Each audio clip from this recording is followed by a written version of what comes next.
All right, I will call the meeting to order because it is 6 o'clock. And I would look for a motion to approve the agenda. I would like to add one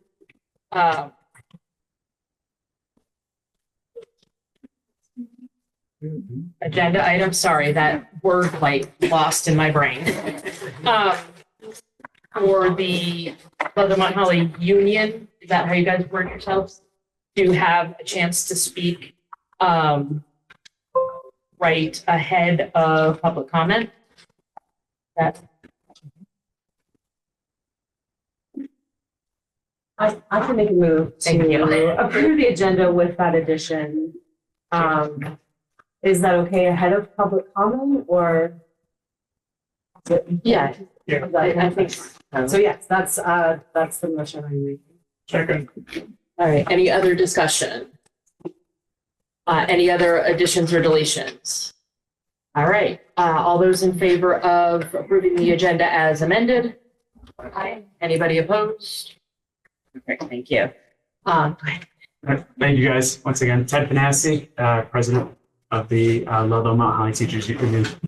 On behalf of the Teachers Union, I'm here to express our strong support for the original budget proposal that includes the hiring of 2 full-time equivalent teachers for Ludlow and allows for the rehire of the Bob Rulli's position in Mount Holly. We believe this budget reflects the best course of action to ensure a high-quality education for our students, and we urge the board to uphold this plan. The importance of adequately staffed classrooms cannot be overstated. With this budget proposal, the district will be able to meet the growing needs of our students. Without the additional teachers, we'll be faced a very real risk of increasing our class sizes, which will create significant educational inequalities. Larger classes not only place a strain on teachers, but also hinder the ability to provide each student with the individualized support that they need. Take, for an example, next year's Mount Holly 5th and 6th grade class, which is currently set to be 23 students if we combine that class. Of those 23 students, 7 are on individual education plans, 1 is on a 504, and 3 are receiving support through an educational support team. That means 11 out of the 23 students in this classroom require extra support, making it an especially complex and demanding environment for one teacher to manage alone. These students need additional attention, which may involve one-on-one support or small group instruction, often necessitating extra staff to assist. When you add in the physical constraints of the classroom, which must accommodate 23 students and potentially up to 4 adults trying to facilitate learning, it becomes clear that this arrangement is not sustainable or fair to either students or staff. The overwhelming demands of teaching such a diverse group of students with a single teacher and limited resources will lead to a teacher burnout and a diminished learning experience for students. This similar scenario has already been taking place in Ludlow from last year's budget that removed the rehiring of 2 teacher positions that were requested by the administration.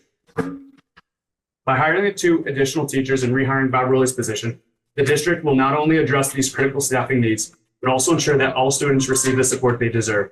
This will prevent further educational inequalities, create more manageable class sizes, and ultimately contribute to an improved learning environment for all students. We urge the board to prioritize the original budget as it is the most effective and equitable way to ensure that our schools continue to provide high-quality education for all students, regardless of their needs.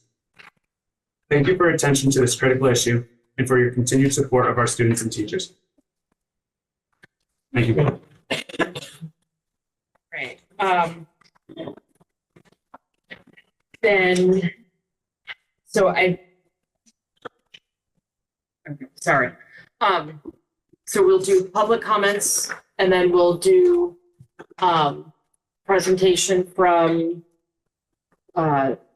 central office staff for the budget.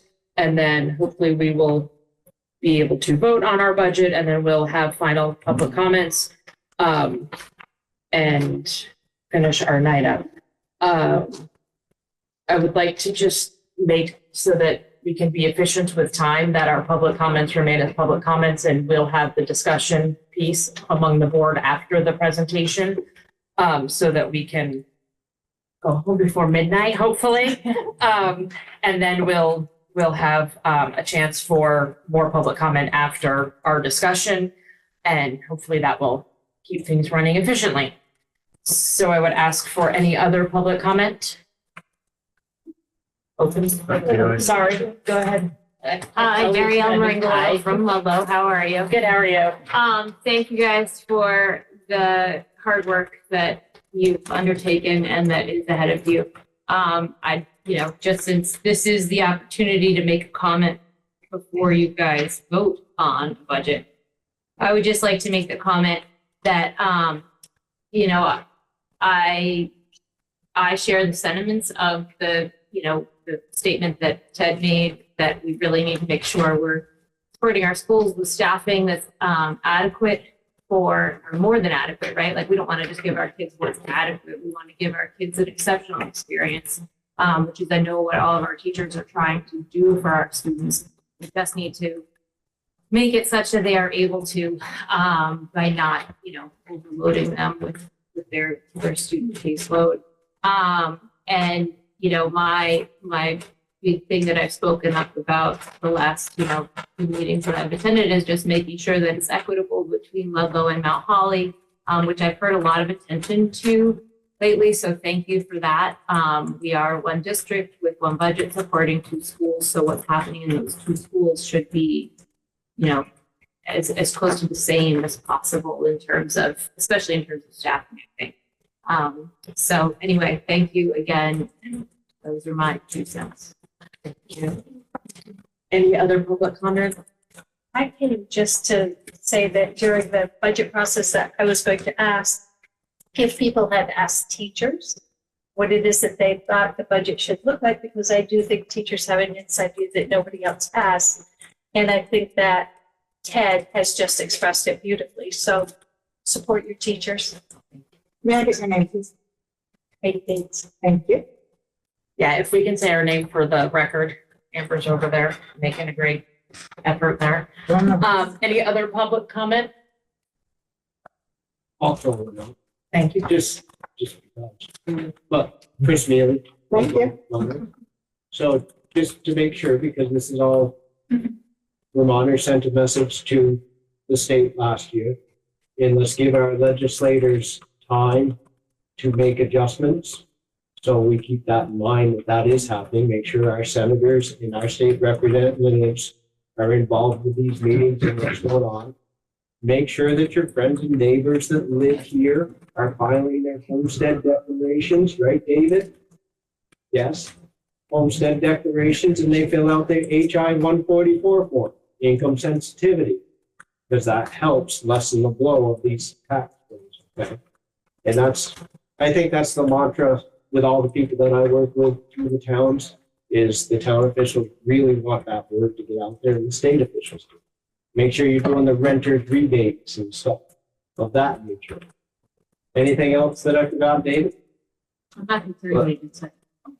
That last part, they should delete that. Oh, the income sensitivity. No, the rent. Oh, the renters rebate. Well, these are the rules we have to play by. But Yeah. That's all I have to, just make sure people. Mr. Mealy, for the record, where can we fill out those forms? Well, you can navigate vermont.gov, right? And they're part of your income tax forms. And if you're a resident, paying income taxes here, you have to fill out an HS 122, which is your homestead declaration, which hopefully gives you the lower of the two education rates and makes you eligible to fill out your HI 144 form. And I believe, from what the tax department told me this year, the threshold, household income threshold is $115,000 this year. I think they moved it a little bit from last year. So the further away from that 115,000, the bigger your state payment. Thank you. Thank you. Any other public comment? I'm Sharon Bixby from Ludlow. I just want to say, we had a great day at Okemo today. I mean, Mount Holly and Ludlow kids both, the sun was out, it wasn't as cold as last week, and that's a positive. Thank you. Thank you. Hey. Any other public comments?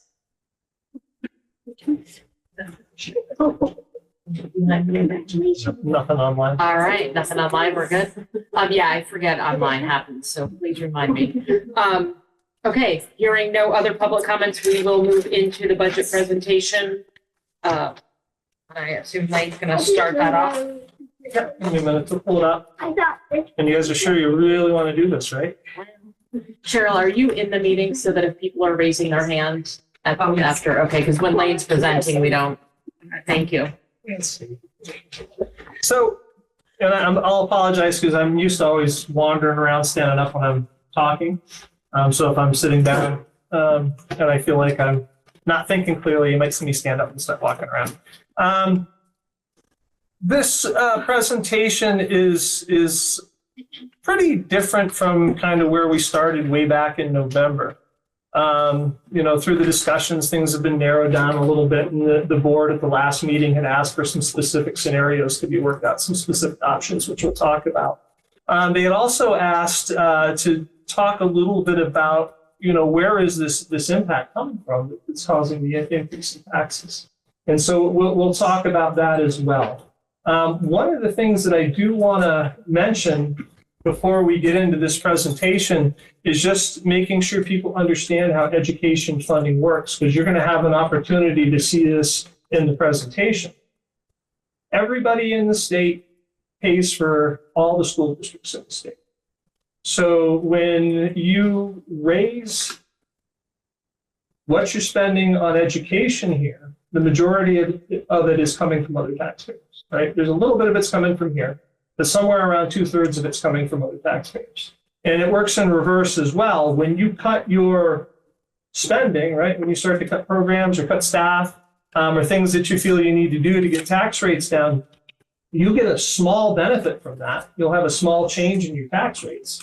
But the majority of the benefits of those cuts go back to all the other taxpayers in town. And kind of what played out last year and kind of taking a look at the scenario that unraveled at Green Mountain as well as here was folks made dramatic cuts and your taxes still went up. That's because if the other school districts around the state don't cut as well, we pay for those increases. So the biggest thing that I want people to walk away from is the idea that local control over your own tax rates is minimal at best. There is not a lot of control that you have over that. And you'll see some of that when we kind of compare scenarios. If we change this much money in the budget, you get a 1 cent or a 2 cent change in terms of your actual tax rate. And the homestead, if I recall, they can save up to $5,600. That's the max. Yeah, there's a super circuit breaker for lower. Yeah, so it can be quite significant. So what are the biggest factors that are impacting this year's budget? One of the ones was actually a decision that was made right here, which was a good one, was to use some of the funds that the district had in reserve to cut down what we would have to ask for taxpayers. And Kelly has a nice little analogy that she was using. If this is what it costs to pay for the district, what happened last year was taxpayers only had to pay this amount because you had a coupon to pay for this much, right? That was the one-time money that was pulled out of the reserves. The problem is it's one-time money, right? And it was covering essential operations within the district. So if you move over to this year, you still have this cost if you want to keep the district running the way that it was last year, but you don't have the coupon and you have to make up for that difference this year. And so that's about $500,000. So that's one of the things that are impacting your taxes this year. Another thing that has had a big impact on taxes this year was the big change that went into play last year from the legislature. And that was the idea of the weightings for students. They were doing a good thing. They recognized that some student categories require more to educate equal to their peers, right? English language learners, special education students, usually students from small schools, and students that are on free and reduced lunch. And so what happened between last year and this year is there were quite a few students that qualified for free and reduced lunch, and we were receiving an additional $12,000, $13,000 per student that was in that category. Well, they changed the threshold to qualify. And so a number of our families dropped off of that listing, that free and reduced lunch listing, and it ended up reducing what we receive from outside sources by $269,000. Tuition, right? The closure of Black River High School and the decision to tuition students out. Well, tuitions across the state, same thing was true in my old districts, have been going up dramatically.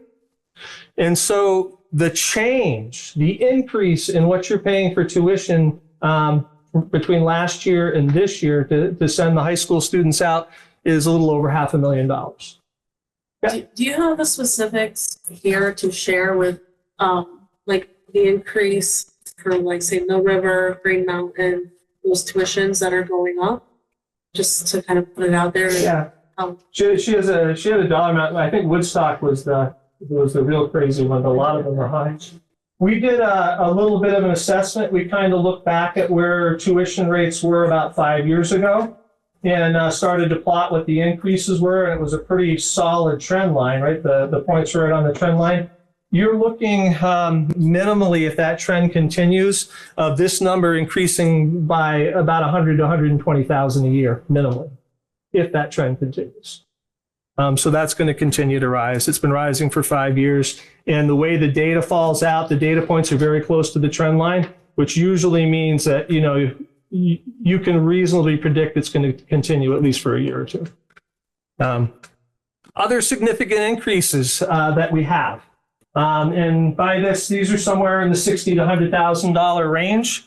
We've got increasing cost of special education, the increasing cost of staff benefits, right? We've entered into contracts with the faculty, and we've guaranteed things like step raises. And so that brings the costs up every year. We are also going into negotiations with two units, the teachers unit, actually we're in them right now, and the support staff unit. And they are reasonably going to expect some increases in salary. And so we've estimated, you know, about hopefully where those negotiations are going to land and built that into the budget. So these are the big things that are driving most of what's happening in the Ludlow-Mount Holly budget. Questions before I? It's actually a pretty short presentation, but. Yeah.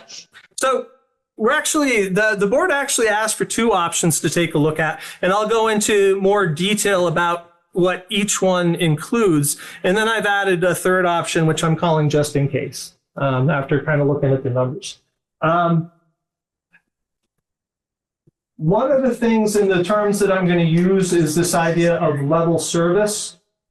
So what a level service budget is it's raising last year's budget by just the amount you need to make sure that everything that's operating in the here and now within the district continues to operate next year. There's no additions beyond that, right? Cost of things go up from year to year. So it's not level funded, it's level service. We're maintaining the same level of services from you. And so just if I use that expression so folks know what it means. So the first option, we called it the December draft, but we'll call it option one here, was this idea that we've got the level service budget, right? There's the amount that we need to operate, and there's some increases that are mandatory, right? We don't have a choice about. So that's the level service budget. And this one would add 2 new teachers, about $18,000 for curriculum materials and swapping out some old technology. But it would also use $181,663 from the reserve funds to try to bring down folks, the ask from folks in terms of taxes, right? It's like a coupon. If this were the option that the board chose, this is what would fall out of it. In terms of Ludlow, your tax rate last year was $1.66. So $1.66 means that for every $100 that your property is worth, you pay $1.66 in taxes. If we put this option in place, your tax rate this year will be $1.98, $1.99. And what that means in terms of actual dollars out of your pocket is for every $100,000 of the value of your property, your taxes would go up by $326. Right? So if your property is worth $200,000, if that's what it's assessed at, then you're looking at double that. So make a little bit of sense. Yes. And of course, the towns are different. Mount Holly tax rate was pretty close last year. It was $1.67, $1.68. But under this option, it would go up to $2.01. So you'd be looking at a $330 increase in your taxes per $100,000 in value of your property. And just for the record, does this put us below that overspending threshold? Puts us over it. Not if you use the one-time money. If we use the one time. Perfect. Yeah. So with the one-time money, we are under the threshold.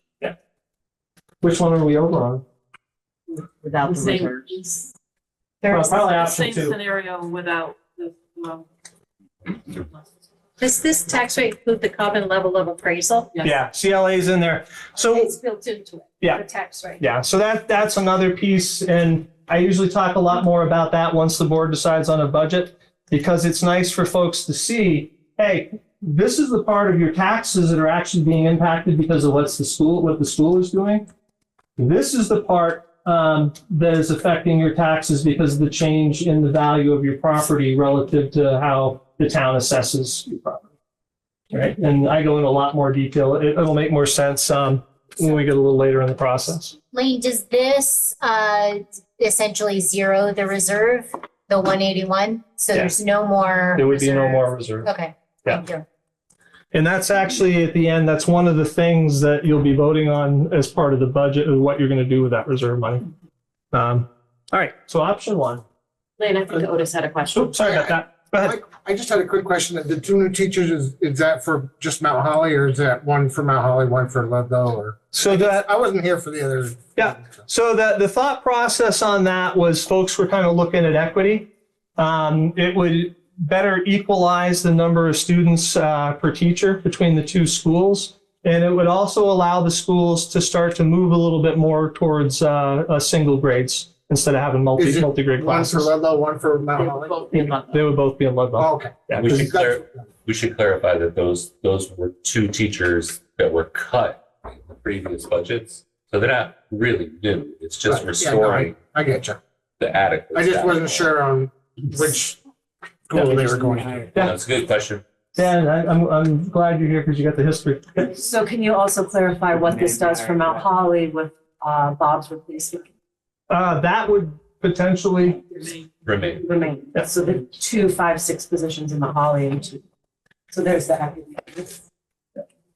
So it does achieve that equity. It Yes. restores the cut teachers from the previous couple of years of cut. Cheryl, can I ask, what was the tax rate without the common level of appraisal? Just trying to, and if that's too, I'm just curious. Technically, that doesn't exist anymore because of the way they changed the funding formula. they're hiding it. Well, I know It's a it's good there. question. The So question I is, do have a sheet I'll put up later that will show that because the state added about 6 more steps to get to the same answer that we used to get. of course they did. So, when Lane is done, I'll put up a sheet that I have that will show you that. You can compare. Thank you. So option two is that level service budget again, the amount of money we need to keep the next year running just like this year is. It's taking the other two pieces out and it's only adding the 18,000 for curriculum materials and the aging tech replacement. So it's not adding two teachers and we're not using reserve funds to cover any of the parts and pieces of that. So if we do that, right, you can kind of see what's happening here. There's a little bit of a shift. In terms of Ludlow, you're going to go to $1.98. Oh, doesn't really change too much. Your change per $100,000, it will be $318 in terms of the value of your properties. These actually go out to multiple digits, which is why you would think they'd be the same, but they're not. Mount Holly tax rate would go to 201, which is $323 per 100,000. Yeah, just to clarify, so one teacher would move from Mount Holly to Ludlow, so that there'd be the same number of teachers. That's my No, understanding. not in this.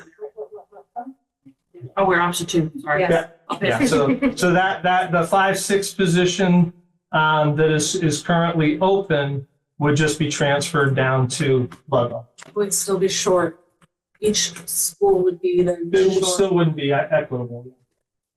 as far as per grades, It restoring would the be single grade equitable. levy. It would restore to what the previous staffing level was before the 2 teachers were And to be clear, it's equitable number wise, but it doesn't make us one teacher per grade. I think that was Jamie's question. Yes. Yes. Right. Yeah. Thank you. So questions on this one? And you didn't ask me to do the third one. I don't know if you want, it's basically, it's this one if we use the reserve funds. Oops, sorry about that. Yeah, could you just talk a little bit more about the reserve fund, like where it came from initially and what it was intended for? And then thirdly, what happens if there is no reserve? What kind of precarity does that cause if there's a crisis in the future? So what typically happens, there's what's called surplus money and there's what's called reserve money. At the end of the budget year, money that is left over before you cross into the next year is called surplus. And one of the things that happens is that folks have to decide what they're going to do with that surplus. In lots of cases, people will roll it into the next budget year, right? You guys rolled half a million in. Or like what we used to do in Orange Southwest is we could go out and have the voters vote on it to put it in accounts for specific purposes. Like we had a facilities reserve fund. So there would be an article that folks would vote on that would say something like, do the voters of Randolph approve the school district of putting $500,000 in surplus into the facilities reserve fund. Once it goes into that named account, facilities reserve, it has to be used for facilities purposes. And the people that are overseeing and ensuring that it does is the board. The board, we would come to the board and say, hey, we had the boiler blow up, we need $45,000 to get it fixed. I can't just grab it. I have to come to the board and it's got to be in a public meeting and they have to vote to allow us to use it for that purpose, to put the control on it. Okay. Yeah. So it could theoretically be replenished if a full budget isn't spent in any given year. Yes. Okay. We used to get typically a $300,000 or $400,000 surplus. We would put it into the reserve funds. And the reason being is that, there are things that happen periodically, like, a roof has to be replaced every 20 years. And so do like the mechanical equipment for ventilation. It was easier to put the money to the facilities reserve fund over time. So when that $1 million bill came up, we didn't have to go out to bond or ask taxpayers for more. So it ended up working out pretty well. So option 3, it's basically the previous option, but it would be using that nearly $200,000 that's still sitting in the reserve fund to kind of be that coupon to cut those taxes a little bit so that our ask isn't as great. And it really doesn't make too much of a difference in terms of tax rates, right? In terms of Ludlow, you'd be down around $1.94, $1.95, which is $282 per $100,000 in value of your home. In terms of Mount Holly, you'd be at $1.96, which is $285 per $100,000 in value of your home. So questions on that one? Thought process. Option 1, option 2, and then the just in case option 3. If you're behind me, I apologize. I got my back to you. Just, I want to, because caffeine and things. I know where you're coming from. And a day full of meetings. Our best tax rate is option 3. Without affecting current staff or operations. Of these 3 options, our best tax rate, and I'm just going to use one number to make it really clear in my head, 282. So I'm going to say 280. $20 plus the 20 plus the 26. So the difference between having teachers and equity and things that we've all been talking about is $50 per 100. So if our house is worth $100,000, it's $50.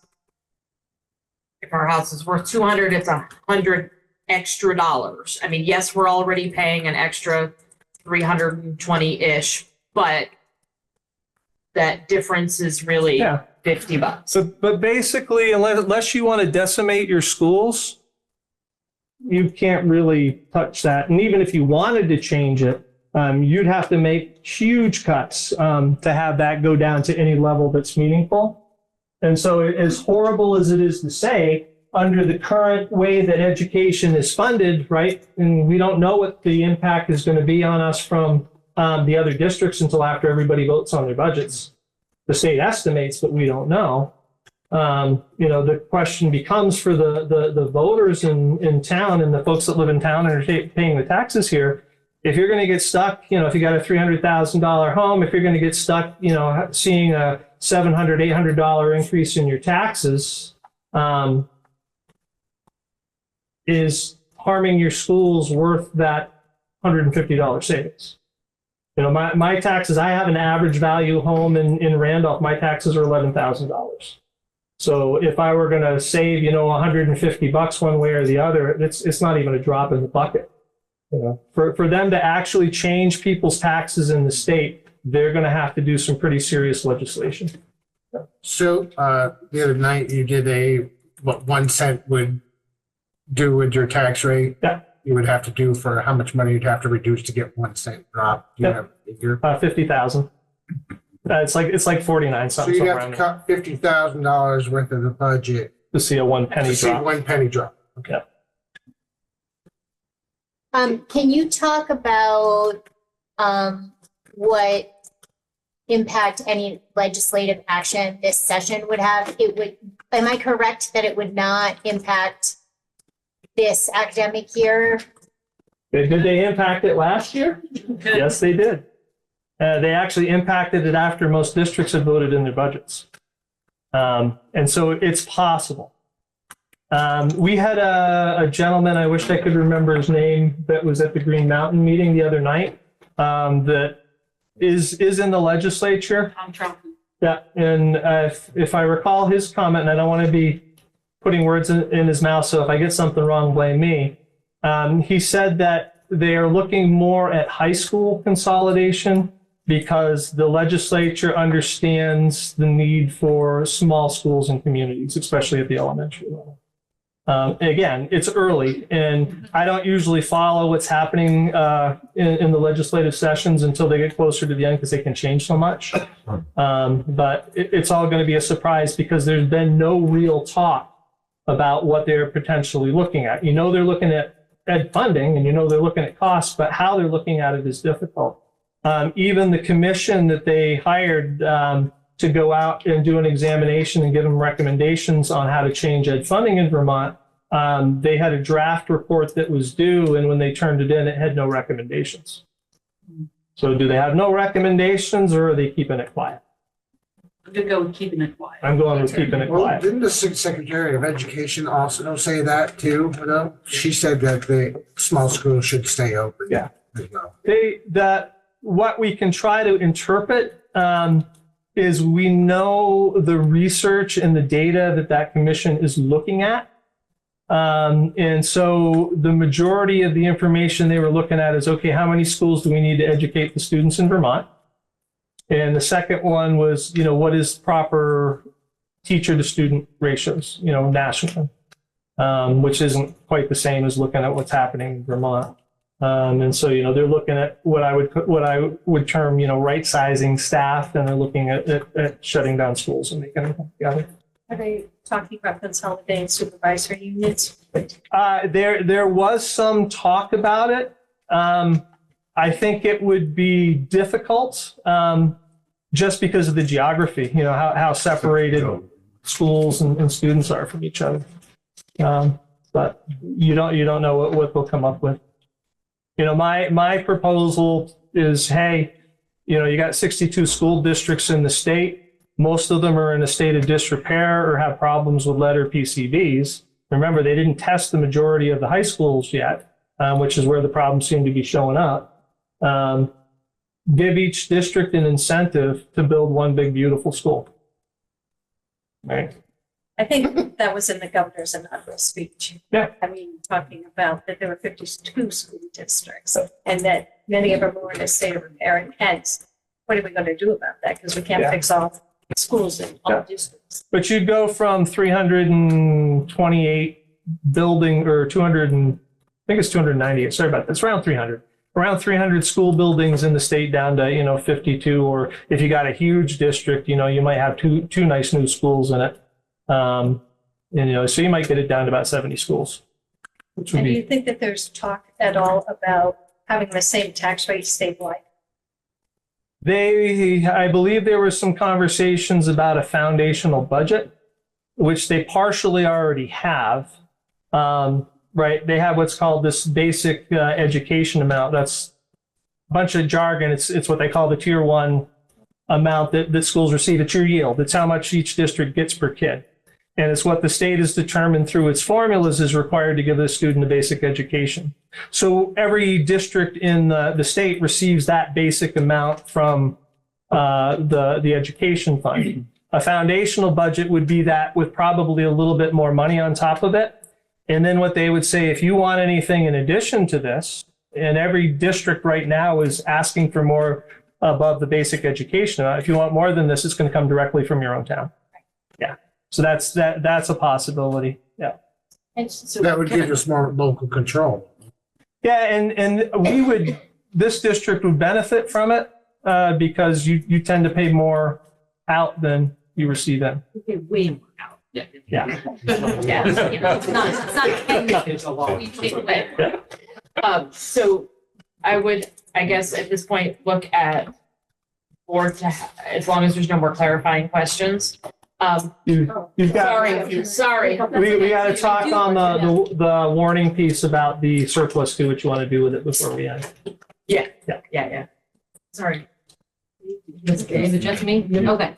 So the one thing that I would want to ask or raise is just that hearing all of this and knowing that there is legislative change hopefully coming, I would want to be really careful about us making any drastic changes to the way that we operate because we don't know what's going to happen, right? And like last year, we actually kind of got screwed over because we didn't take advantage of the fact that there was a legislative change that counted certain types of students, kind of reimbursed more for different types of students. And we cut and cut and cut to get the budget through, but lost out on some benefit that we could have taken advantage of. And you don't know what the state is going to come through with new legislation. I mean, maybe, who knows, maybe it'll be nothing, but I don't think we want to set ourselves up where, we get down to like a skeleton operating level and, barely sustainable. And then they come in with some new plan and we're hampered by the fact that we cut so much. I think we need to keep, as painful as the tax rates are, I'm always in favor of supporting the teachers and the students, but even beyond that, I think we need to look at like long-term, not cutting off our nose to spite our face. That's my hunch. I don't know if that's correct, but maybe Lane can say whether or not that seems reasonable, but that just, when we're on the precipice of like some sort of major legislative change coming because the taxpayers are so disgruntled, like, let's be careful. Yeah. About any major changes. And that's the big issue in Green Mountain right now is they got the PCBs and they're talking about construction because they got an overcrowded school. And it's like, are we going to be putting money in that's just going to go to waste if they make changes? And so having to sit in this state of not knowing is affecting every district negatively. They just got to make the decisions, let us know what we're doing and let us get to it. So Lane, if Mario's assessment is true, like we don't want to cut anything because we don't know it's coming down from the state, but then the state does make a change to our benefit, can you then amend a budget to put things back in? I'd have to ask legal.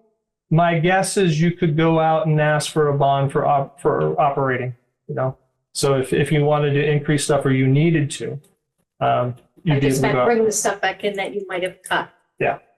They're usually pretty good. They don't always use the right strategy for it, but they're usually pretty good about trying to anticipate if we make this change, some of the districts are going to be negatively impacted. So how do we create this legislation to give them a couple of years to adjust? before they get the full impact of the changes. They tried to do that last year. It was they had a 5-year plan laid out, right? You were going to be able to raise your tax rates, and no matter how much you raised it up to a certain point, you wouldn't have to pay for more than 10%. And they were going to do that for 5 years. So, I can't remember. We vote on our school budget in what month? First week of March, first Tuesday in March. There is doesn't help us too much because the legislators go home usually in May. But there's a 90-day recension period that we could invoke. The town clerks are going to hate me for saying that. Is it, you mean if people go out and petition to recall the budget? It's 30 days, yeah. I mean, it's an avenue, but you got to do it by April 1st, and they may not have made their decision, but you might get an idea. Yeah. It's I think the way to gauge what they're going to do, and then we'll get on to probably the more important pieces, is they're elected officials, right? And so the votes matter. And so if people's anger over potentially consolidating their schools is here, and people's anger over tax rates is here, what are they going to do? Right? And so it's not going to be until people's anger over the tax rates is up here that they're going to say, okay, now we can consolidate schools because we'll get less grief for doing that. If we then, not fixing the taxes. Yeah, I mean, I think as you explained earlier, most of that 282 there is completely out of our control. Yeah. The one big chunk was the tuition. That's out of your control. We're not going to build a new high school and bring them back. We have to pay the tuition. It might be more cost effective to in about 5 years. Maybe, yeah. Anyway, we won't talk about that. The coupon is gone, we can substitute a smaller coupon if we want to do that. The change in the way we count pupils, that was the feds, I think, more than. That was the weighting, yeah. Partly the feds and partly the state, but again, nothing we can do about it. In the short run, special education jumped up significantly. And in the short run, there's nothing we can do about that. It's written into people's plans. Yeah. But it does seem to me that we have more kids in special education than other districts do, and way more than in other states. And I guess I would ask the administration to come back to us in a couple of months after talking to your special ed people I can tell you right now. Yeah, no, but more with a proposal about what can we do. It's worse this year than it was last year. So it seems like what we've been doing up until now hasn't been sufficiently reducing the number of kids.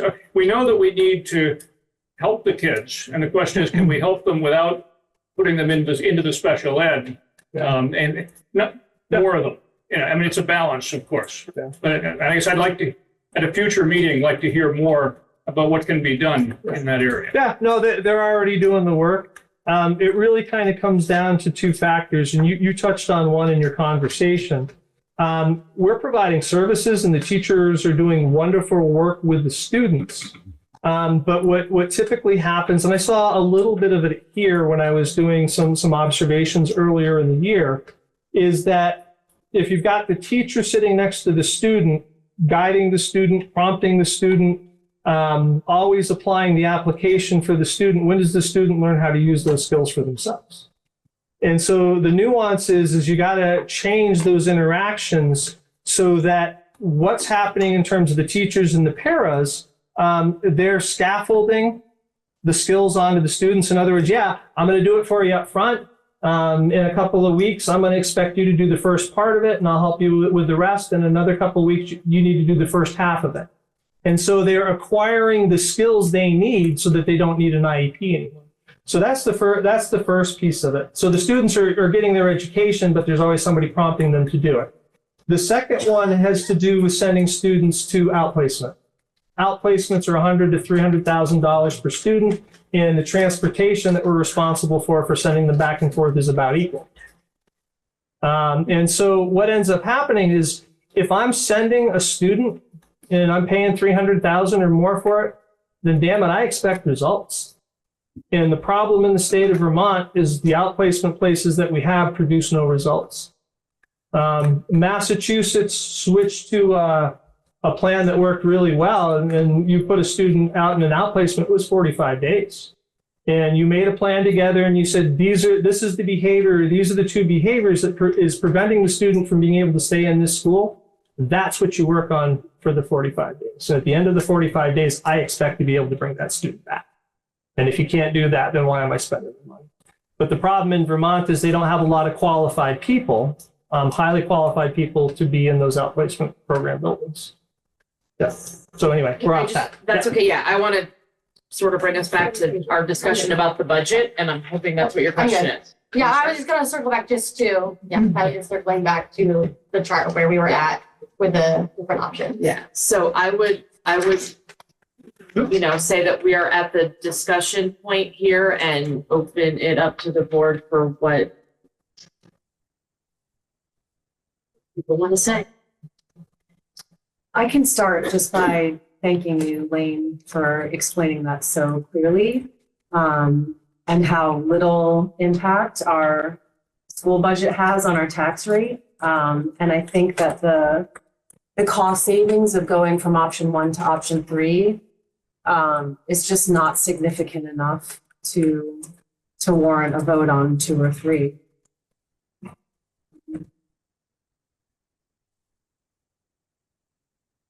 Other? Go ahead, Dave. Well, I'll say that my feelings are a little bit more mixed in that, to me, a class of 10 for a 5th and 6th grader who next year is going to, as a 7th grader will be off to middle school with much bigger classes. I wonder if, even aside from the money question, whether educationally, a class of 10 or 12 is ideal. It seems very small. And it's part of the problem. I do agree, a class of 23 is probably, it's a big change from where they are now to what they would have next year. And I don't know if you could do something, combine the 4th, 5th, and 6th into 2 classes, of 15 or 16, so some of the 5th graders go with the 6th graders, some with the 4th graders. That. I think the problem with that is we've already heard from teachers that they don't want to stay with the 2 combined cohorts. So to add a 3rd is. I just want to make sure also that we're thinking about this for this purposes of this meeting, that we're thinking about it in terms of these budget options, just so that we can be efficient. I don't mean to harp on it. I just. Yeah. And 2, just to reiterate what Ted said, 23 students, about half of them on an IEP or a 504. So how many parents does that involve? How many bodies can you raise if you put in one room? How does that impact the quality of education the kids are getting? And there's that many people and that many disruptions happening.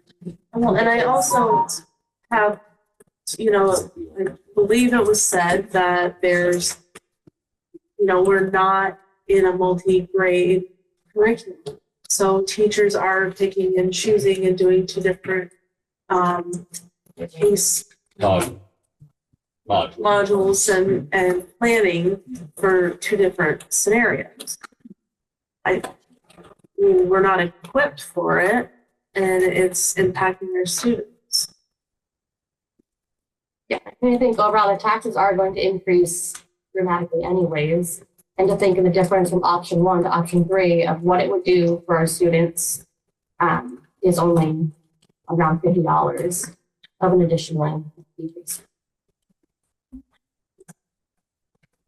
I also support option 1 because we've talked quite a bit over the last year in this board about bringing the 2 schools in the district into alignment in terms of the, what education looks like between the 2 schools.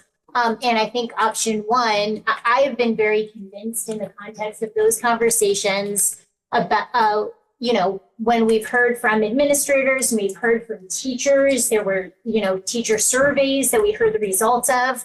And that was all very compelling to me. And as a board member, I'm here because I believe in our striving for excellence in our district, for our students, for the children in the community. So to me, I am very much in favor of option one.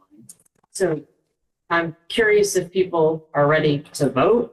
I mean, it seems like we are, so I'm not trying to be overly pushy. Yeah. Just addition. There's a difference. We are. All right. So does somebody want to make a motion? I move to approve budget one, option one. Can you put option one up so we can all be looking at it while we're motioning for it? Thank you. Okay, Does it so, be a specific number value in that motion? yeah, so we'd have to put it. With proper wordage. Can I just make one? Yeah. And it's, I agree with you. That's the number that Yeah. Katie needs to. yeah, Can you put that on the screen, Carol, or? I don't know if I have that. Okay. Can we write it on the screen? No, we should be able to, right? Craig, can I'm you- reading the Can entirety you of Article one. overlay? I mean, to do the motion, you just need to do the dollar amount. Yeah, I would I make a motion that we spend X amount of dollars on the 25-26 school budget. So we can write on it? Oh, hold on, this line. All right, I move that we vote on spending $10,153,619 for option one for the school budget for next year. Okay. You want? Can you read the numbers again? Read the 10, numbers, sorry. 1, 5, 3, 6, and then I lost you. 619. 1, 9. Thank you. Second. Thank you. All right, so Katie has made a motion that we approve the budget at $10,153,619. Julie seconded it, correct? Any further discussion? All those in favor say aye. Aye. Anybody opposed? Thank you. All right, so that's done. Thank you.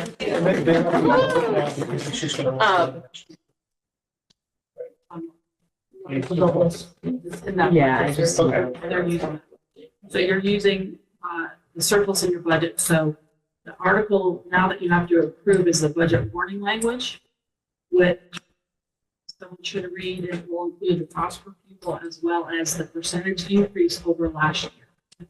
And is that written out on there? If whoever has the article, whatever happened to that, if someone would read that, that's the article you have to vote. Okay. You have to approve that warning. Yeah, it's got all the big in here. So Article 1, so this is what the board would be voting on. Shall the voters of Ludlow-Mount Holly Unified Union School District approve the school board to expend $10,153,619, which is the amount the school board has determined to be necessary for the ensuing fiscal year? And then further, the Ludlow-Mount Holly Unified Union School District estimates that its proposed budget, if approved, will result in a per pupil education spending of $15,766 per student, which is 23.31% higher than per pupil education spending for the current year. Can you read the numbers again? Sorry. So the overall budget, $10,153,619. Your new per pupil spending would be $15,766. Change on that? Change on that? And 93 cents, Thank you. which is actually low compared with the other state. And then the percent increase that is over the current year is 23.31%. And that, just to be clear, that percentage, that 23 point whatever increase is not 23% in taxes, it's 23% from. How much we're spending per student to educate. Over last year. mostly because of that.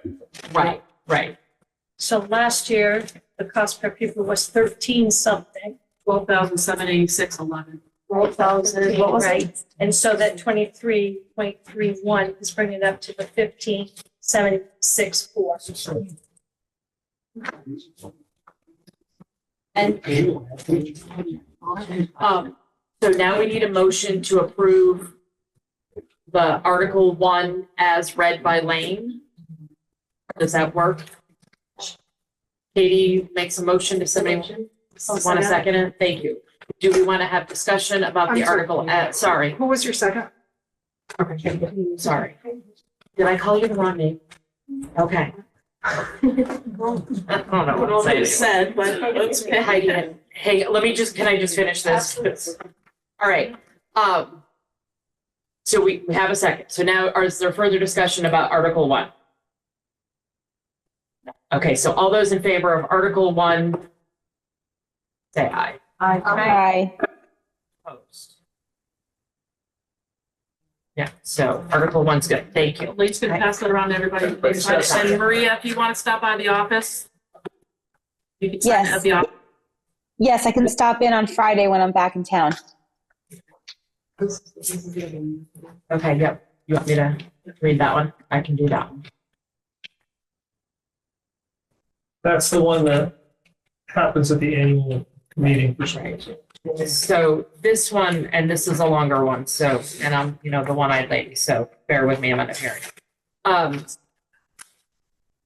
And I'm gonna read every word of this, because one year we had a dilemma, so please listen. I feel like I'm teaching sixth grade again, sorry. Annual school district meeting, Mount Holly Elementary School. It is here this year.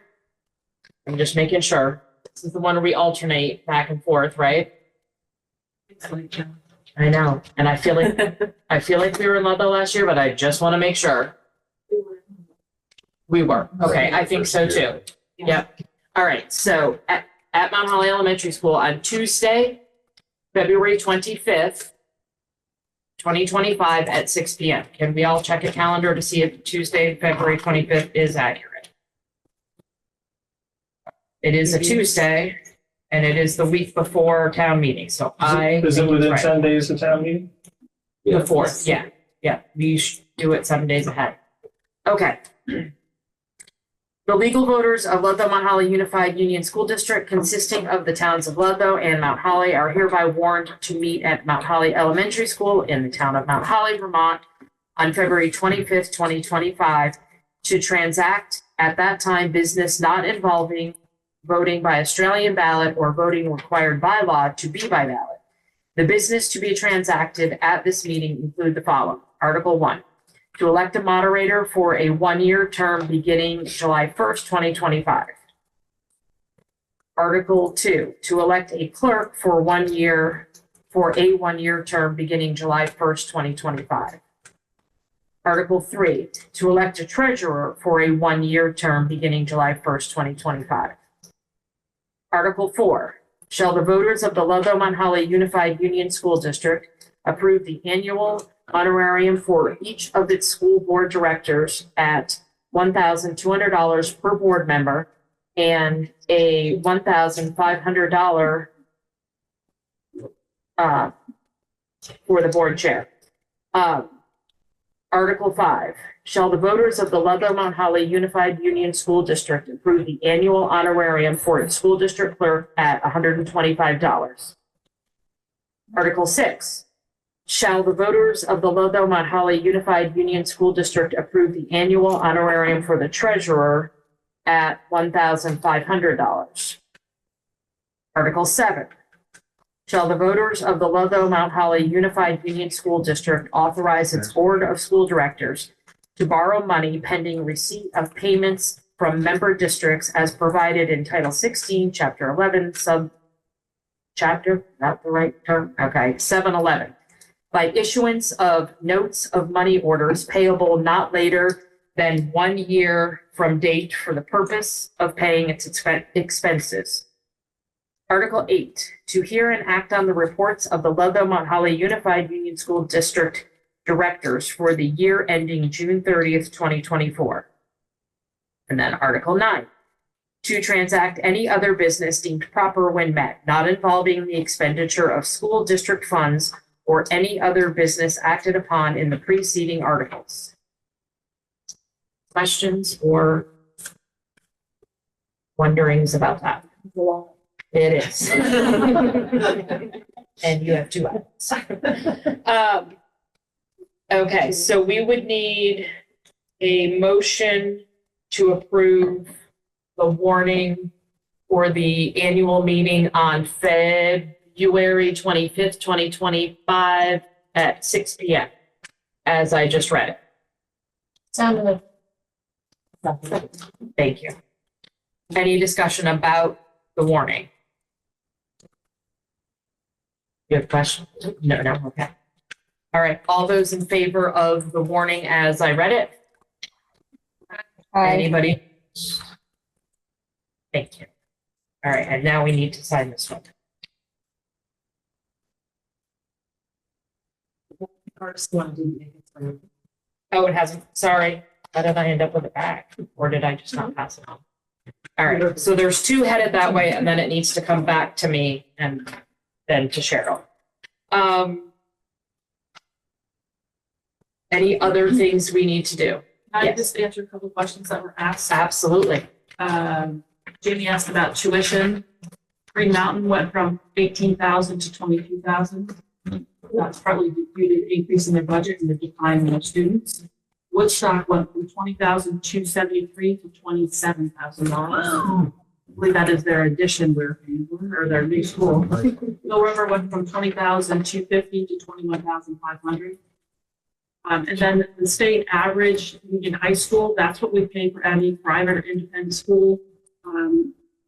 Year before was 18,266. Last year was 19,744, and I budgeted a 10% increase because of the increased tuitions that I see.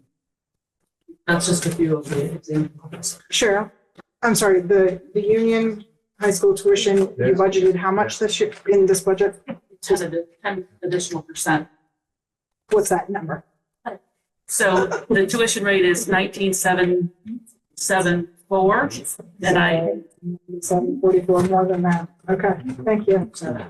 and the other question Heidi had asked about, the state changed the funding formula, and so now they have a state CLA average in there.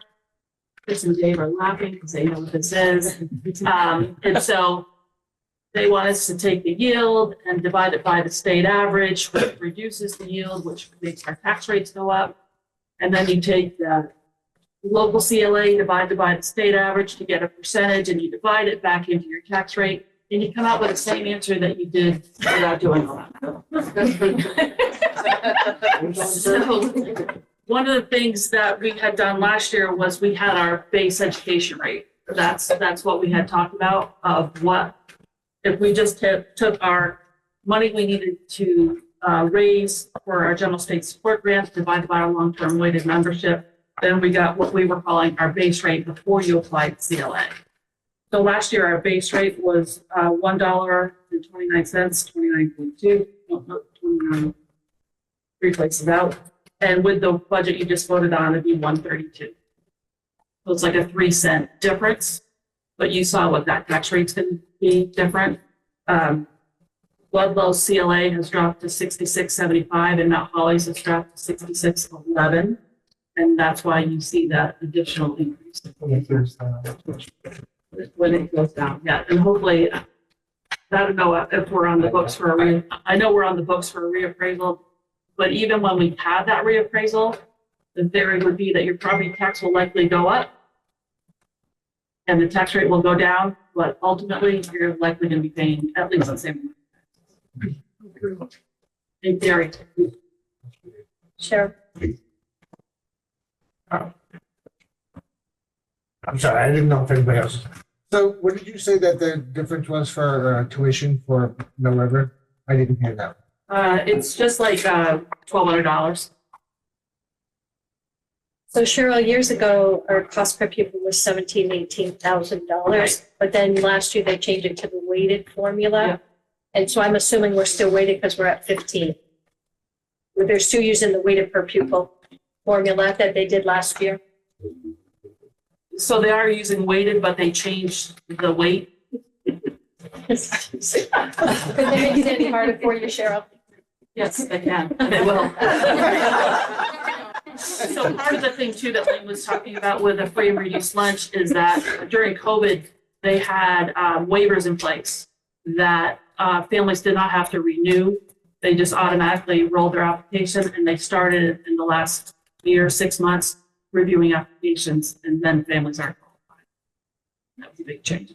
And so just to keep things kind of a little bit organized, I feel like we're moving into public comment, and that's fine because that's next on our agenda, but I want to make sure that we're like officially there so that I can offer other public comment to people. Anybody else have thoughts, comments, concerns? Oh, I was just gonna ask Cheryl if anybody from the state have asked her to come up there so she could give her ideas on how to do the funding. There are people far smarter than I that need to go there. Come on, Jim. I think so. Somebody had a hand up online, I think. Sure. I just want to thank the board for the work. This is never easy. But I do have a question just to clarify. When we go to vote on that magical day, what will the percent be? Will there be a percent increase on that ballot or just the total amount of money? 2331, we were the number. So that will be that we have a 23% increase over last year, or per pupil cost. Per pupil. It's not on the taxes, which is what I think people are used to hearing. Well, that's going to be confusing, right? Yes, because that was my next thing, is that anybody in this room, and specifically you guys on this board, how do we help explain that to people? Because if you go in and you see a 23% increase with the town, I think the town selectmen just last night voted a 5% increase for the town of Ludlow. There's a lot of work to be done so people understand what they're voting. Not even the formulas, it's like even past the whys. It's just what are we? It's not 23.3%. Give you education around what that 23%. Yeah. That it's not as harsh as it looks. Like, I mean, it's harsh, but you guys didn't just work so hard and with the teachers, the administrators just come up with this huge number just because, that there's reasoning behind it and how to educate anybody and everyone. Thank you. Was there public comment in the room? Sorry, I just have one more. Sharon Bixby from Ludlow. Thank you for voting for option one. That seems the best option. And I just want to make sure now that the teachers are the same and everything will be equitable. Is that the right term I want to say? You got it. Are the classes equitable? Because I think that Ms. Guerra does foreign language here, but I don't think we have it in Ludlow. And for the grandsons I have, I think that might be of interest to them in Ludlow. So I didn't know if that might be part of the plans. Thank you. Other public comment? Got a question for you. Yes, Dave. Last year, everyone might remember it, early on, the state got way ahead of everybody by advertising what the increase was going to be, which ultimately screwed us. And is there any thought in mind with the state doing the same thing this year? And if so, They already did. They were saying 9%. it was 7 and then they reduced it to 5.9. So they did that over the summer and into the early fall. And I haven't heard them making any more announcements since then. What do we know what that 5.9% increase is separately? If I remember what the letter said, it was even if, which didn't make any sense, even if all the districts level fund, there's still going to be a 5.9% increase. Or it started as a 7 and they reduced it to 5.9. So no matter what we say, or if we say X amount, whatever it's going to be, not 5.9% is the starting point. So the actual increase is 5.88% over last year, 12.88%. Say that number again, Cheryl. 12.88%. Right, So because our- the tax rate increase is like 17%. Oh, Right. yeah, it's actually didn't calculate that. Shaylin. Wait, what's the 12% represent? The bottom line budget increase. Okay. Regardless of And can I ask one more question while we're on that and your line numbers over there? If we hadn't used the coupon, my now famous coupon, That actually makes so much more sense the way you did that. Thank you. So I'm like, I've been a special ed teacher for 100 years. So if we hadn't used our coupon, what would the percent over last year be? Is it still that 12%? That doesn't change it, right? Because you're talking bottom line to bottom line.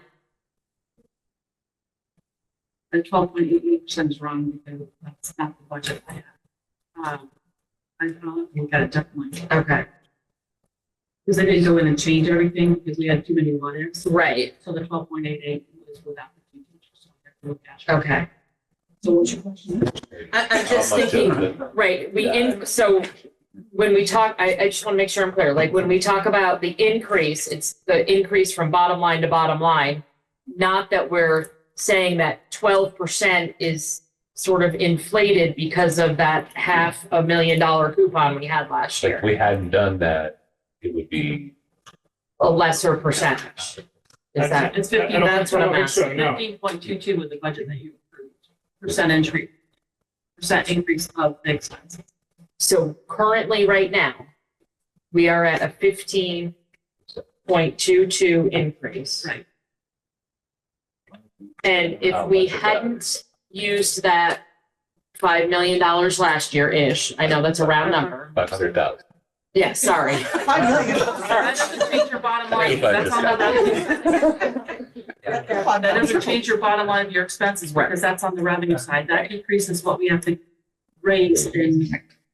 Right, so that's what I'm saying. This 15.22 over last year is not affected by that $500,000. Because you're only looking at expenses. Right. I just want to, yes, that is true. Okay.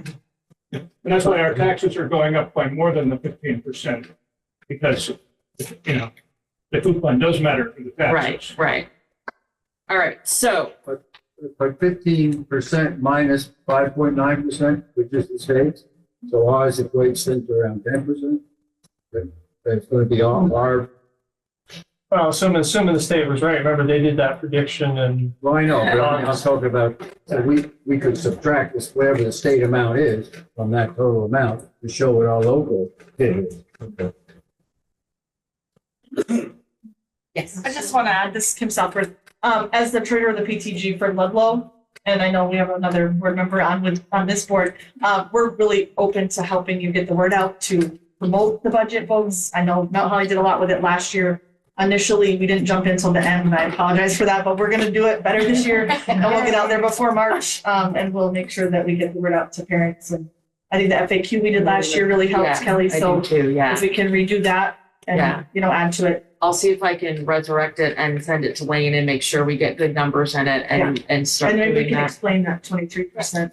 Yep. And the coupon. And the coupon. It's a great analogy.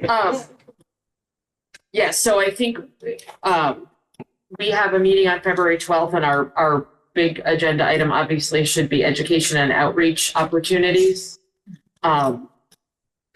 And are there other, we're still in public comments, or are there other public comments online that I can't see?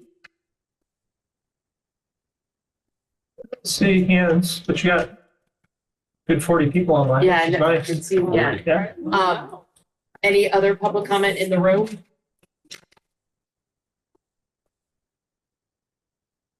Hats off to you guys. What's that? Hats off. to Hats you off. Thank you. Oh, hats off. Thank you. Percentage tax increase is 19.59% for Ludlow, 19.63%. Thank you. There's like so much percentages going around that I'm like not sure what equates to what, but I know. When we come back, we can look at a single. Because right now we have not too many options on the table. We talk about too many things we can focus. Yeah. Oh, sorry, my life. All right.